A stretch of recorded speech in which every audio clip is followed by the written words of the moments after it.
Hello, my name is Paul Dieppe. I'm a retired doctor in England, and currently I do research on healing.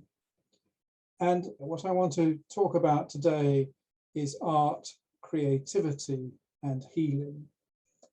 Now, you may first ask me what healing is, and that's a difficult question because it's an experiential issue and it's not a thing. Healing is a bit like love. You can't easily describe it. It's different experience for different people, but you know it when you feel it. And there are many different facets to those healing experiences which you can feel. One type is what's called a transcendent or noetic experience. Those wonderful moments when you feel a part of something bigger and connected to everything. And these sort of experiences can lead to positive changes, to reinterpretation of the meaning of any illness you might have, and to reintegration of mind, body, and soul, which is one definition of what healing is. Art and creativity can facilitate such moments, as can, of course, many other things, including nature, religion, and human interactions. When we think a little more about art, creativity, well-being and healing, and look at the literature, we note that while a lot of research has been done on the value of art and creativity for general well-being and indeed happiness, and art therapy is widely used to great benefit of the recipients, particularly those with mental health issues, we actually know very little about art and healing. And that's partly because healing is not really accepted by conventional science and medicine, so it doesn't get researched.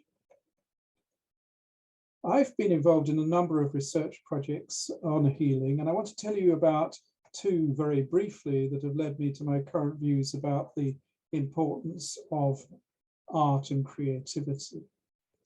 The first was a temporary art exhibition that we displayed in hospitals in Southwest England and elsewhere, based around the question, what does the word healing mean to you?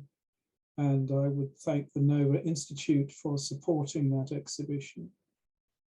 And the second is work I've done with my colleague, Professor Jana Erkala-Hill, who is also speaking at this meeting in Lapland, working with creative artists and interviewing them about creativity and healing effects of art. Turning first to our hospital exhibition, you can see on this slide the first two panels of that exhibition. The title panel on the left, How Are You Healing?, showing pictures of the sun and of hearts, which were very common themes drawn by people in response to this question. And on the right-hand panel, a more enigmatic and metaphorical drawing made by somebody with a stethoscope on a tree, perhaps indicative of the need for us to heal nature and the whole planet, as well as us individuals on it. We interviewed many people who saw this exhibition in hospitals, and quite a lot of inpatients and visitors were clearly profoundly affected by it. Many described it as healing for them in itself. Interestingly, people also noted that it was unusual, but rather wonderful to see healing being talked about in a hospital. That really is some sort of a commentary on modern healthcare. The second bit of work I want to mention briefly was done in Lapland, where I spent a very cold 2 months in the winter of 2019 working with Jana Erkala-Hill, when the hoarfrost was present, as indicated by this wonderful artistic painting made by a Finnish artist. And Jana and I were working on the effects of art on individuals and on spaces. Talking first about the effects of art on individuals, there were two types of response that I want to mention. The first, when people were looking at or immersed in the art of others. This might be music, it might be painting, it might be any other sort of art. And they described feelings of awe, wonder, and enchantment. They also told us that it often helped them find new meaning in life, and some mentioned that it would facilitate their healing journey. The second type of effect they mentioned was when they themselves were being creative. And several of them mentioned those wonderful moments when, while being creative, they felt connected to something bigger and felt that inspiration and creativity were coming from the outside, coming from somewhere else. And I've put in brackets on this slide that there are many quotes from well-known creative people saying much the same thing, that genius seems to come from outside of them.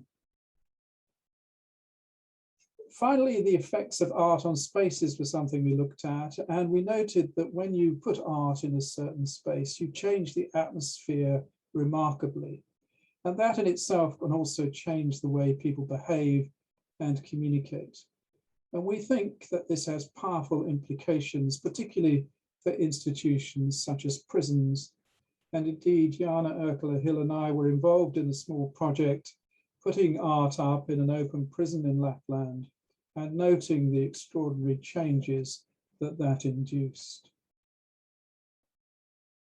Now, as shown here on this next slide, I think that science alone cannot actually explain all these effects, some of which are spiritual or metaphysical. And so in view of that, to take this field forward, which we think is a very important area to explore, we propose the formation of a new discipline to be called healing studies, which should be led by artists and humanities scholars. They can work with healers as well as scientists, but the lead should come from outside the science field, we think. And then we can perhaps explore this in a more transdisciplinary way and look at its many potential applications to the benefit of the whole of mankind and the planet we live on. Thank you for listening. If you want to contact me about any of this work or my other studies on healing, please use the email address shown on this last slide. Thank you.